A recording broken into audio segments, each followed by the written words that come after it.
Hey, what's going on, guys? In this video, I want to do another book review. This time, it's on a very fun subject, real estate investing, and I want to go over a very new book, One Rental at a Time. It's by an author called Michael Zuber, and it shows everyday, regular people with just normal jobs, part-time investors, how to retire off investing in real estate, focused on residential housing, things like single-family houses and smaller residential houses like duplexes, triplexes, and fourplexes. All right, so let's get into it. Michael Zuber's One Rental at a Time. First thing, what did I like about this book? So he gives practical advice. He gives you a robust system for building up a portfolio of income-producing real estate. He gives very safe guidelines for investing, which I'm going to get into later in this review. And then he presents a scalable way to build a real estate portfolio. And again, I want to focus on the fact that this is something anyone can do. He doesn't give you something that's unrealistic that would take, you being in a specific situation or in a specific market or having access to specific types of properties. This is truly a plan that will work for anyone, which is a huge standout. And I'm going to get into some nitty-gritty details of why that's the case a little bit later in this review. Before I get into that, I want to talk about upfront the things I did not like. As many reviewers have pointed out on Amazon,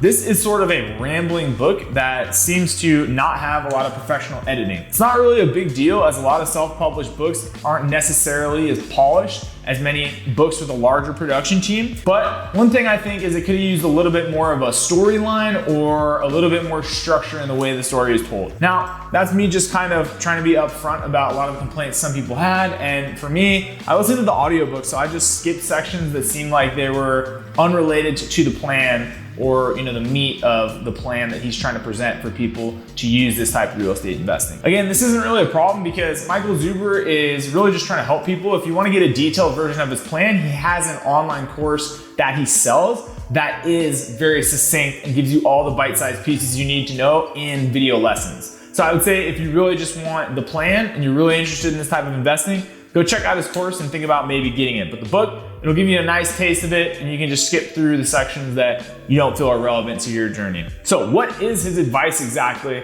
that I think is so valuable? Well, it really diverges from a lot of the common real estate investing advice people get nowadays, which is usually along the lines of get a home or multiple homes, try to put as little money down as possible. Whether you get private lending or a regular home investment loan at 20% down, don't really put much more of that down. Get a home, save up, get the next home, use some of the cash flow from those properties to then get a down payment for the next home. And people really talk about scaling up a leveraged portfolio as quickly as possible. Even for people who only want to get a few properties, I hear the advice given out really often for people to scale up a portfolio as quickly as possible and then kind of figure out what they want to do later on, assuming everything is just going to work out and the market is not going to turn on you, causing any issues with all the loans you've taken out and those millions of dollars in debt. So the problem with this is that it works great in a real estate market that's expanding, or if a market is relatively flat, you can have an okay time with this type of strategy. But in any other cases, in a market that's declining or a market that's rapidly crashed, this is going to be a huge issue for someone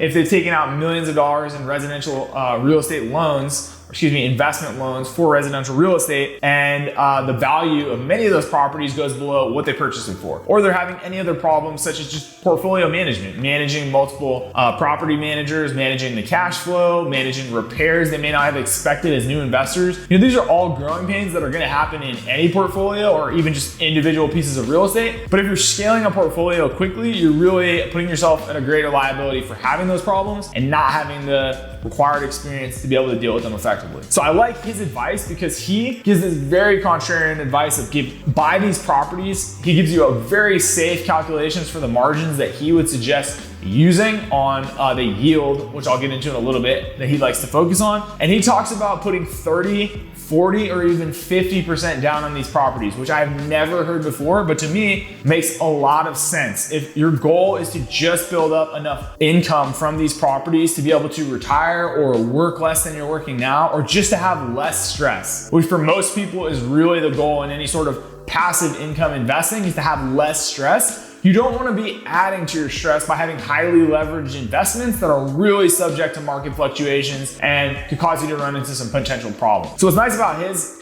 suggestions is if you're putting 30, 40, or 50% down, especially that 40 to 50 range, it's going to be easy to have positive cash flow month to month even though you're having to sacrifice some of your liquidity by putting more money into the down payment on those properties, you're going to have positive cash flow. So it's kind of like you're setting your future self up to be able to manage that property by making sure that you already have more than enough equity in the property. And if you do this repeatedly, it's a very scalable, low sort of area for problems way to go about building a portfolio. Each little piece of that portfolio you build up is gonna be rock solid compared to something you scaled up that's really highly leveraged and subject to a lot of volatility. So I really like that. He always, in a lot of his videos, if you watch his YouTube channel, will focus on getting to 4 rentals. And he talks about the reason for this being that at 4 rentals, if you just wait 10 to 15 years for some of those to get paid off, or you even accelerate that by doing some accelerated down payments, or you're lucky enough to have the market go up enough so that rents are climbing along with property values, he says that in 10 to 15 years, for most people at 4 properties, you're gonna have a substantial amount of passive income coming from those properties. And the stated goal he gives is extremely conservative, just saying everyone as a baseline should have a goal of getting to $5,000 per month in passive income, after expenses and the properties are paid for, coming off as profit month to month that you're either, passing into another business entity you own or just adding to your own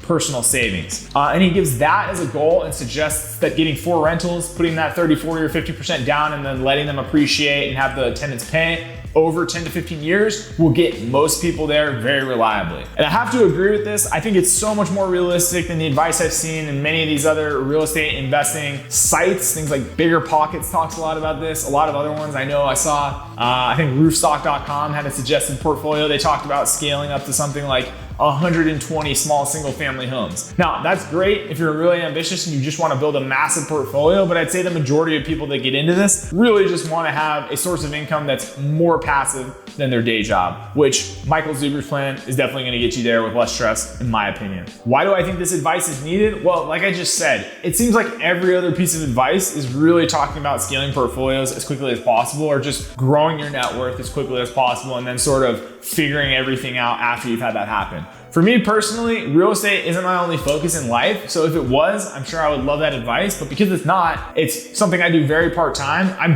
really just trying to have my, money that I have saved work for me harder than it would if I was just sticking it in, an S&P 500 index fund or putting it in a passively managed real estate fund. I'm just trying to see if I can get a little better returns and take a little bit more active control of the money that I am investing. So that's really my goal. And I would like to have something a little bit more passive than my day job. I'm not trying to have a portfolio that I'm thinking about every day and, checking interest rates and property values multiple times a week just to make sure my portfolio is not going to collapse. So I'm not interested in that. Maybe that's unrealistic. But because I'm a new investor, I love this super safe, robust system that Michael Zuber has set up. It's one of the easiest, best, most scalable, most applicable systems I've ever seen. So if you are new in real estate, like I am, very new, I think it's a great book to check out just to get an alternative perspective on how you can safely build a portfolio. So anyway, I hope you guys enjoyed this video. If you got something out of it, comment below letting me know what you liked. Make sure to hit the like button if you did enjoy it. Just let YouTube know that you got value from this video. If there's anything else that you'd like to see on this channel, make sure to comment below letting me know. And just let me know even if you didn't like this video. Just say, hey, don't make one like this ever again. But regardless of what you thought of it, thank you guys for watching and I'll see you next time.